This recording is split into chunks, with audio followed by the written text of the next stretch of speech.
Well, for years I said my favorite Pixar movie is Up, but now that has finally changed to Inside Out. Not only the best Pixar film ever written, but one of the best Disney films I've ever seen. This is a movie that takes an idea and does everything great that you can do with it. The setup is that everybody's mind is fueled by emotions, and here the emotions are personalized. They're basically what you would think. Joy is very happy, sadness is very depressed, fear is very paranoid, you get the idea.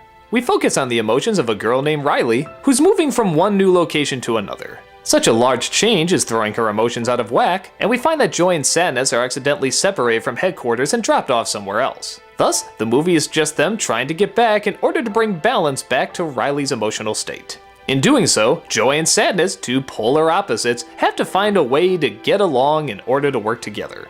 Now, the idea of emotions having personalities in your head is nothing new. This has been done in Warner Brothers cartoons, Disney cartoons, there's even a sitcom about it called Herman's Head. But this is the first one that said maybe we can not only do something funny with this, but also really dramatic, something that anybody of any age can understand.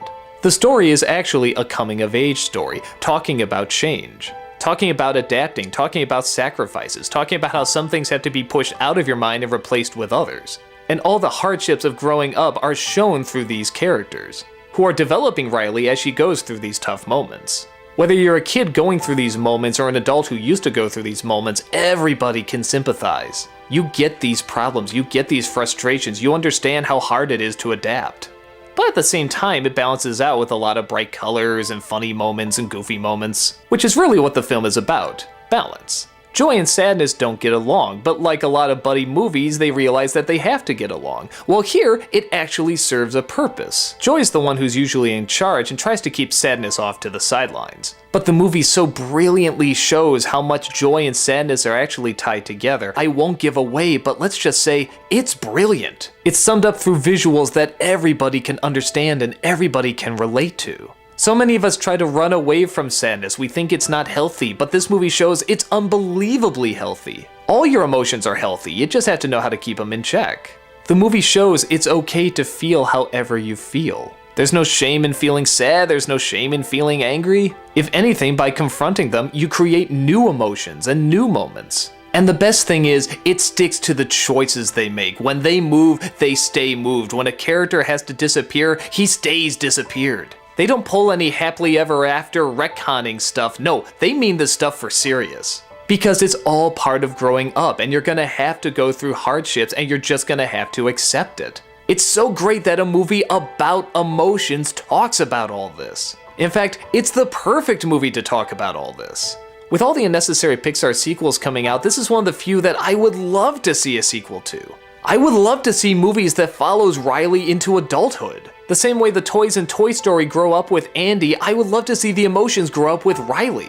What new developments could we relate to, and in what creative way would they show it? There's so many opportunities with this idea. In fact, if you watch the Blu-ray, you can see all the other ideas they were gonna do but couldn't because there wasn't enough time.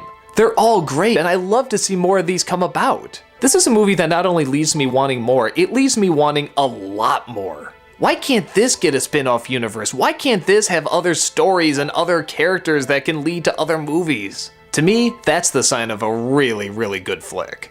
I guess if I really have to nitpick, the only problem I have is that it could have been a little funnier. Like there's a scene where they had to wake up this scary clown in order to give her a nightmare. That thing could have been a lot scarier and led to a lot more comedy. There's a few lines and a few scenes I thought could have used just a little bit more of a punch to it. While I definitely laughed at a lot of scenes, I wasn't laughing super hard. At least not as much as some of the other Pixar films.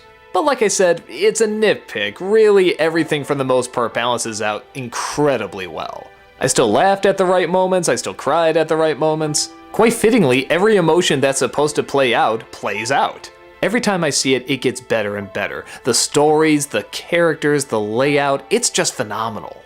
In my opinion, it's as perfect a Pixar movie as you can get. And definitely a good one to end this DisneyCember on. Thank you all once again for watching. I hope you enjoyed, and yeah, maybe in January I'll do a few by popular demands again. But for this year, it's great to see that Disney is still dishing out the creativity and new ideas, and continuing to inspire. Thank you all so much for joining me, and I'll see you next year.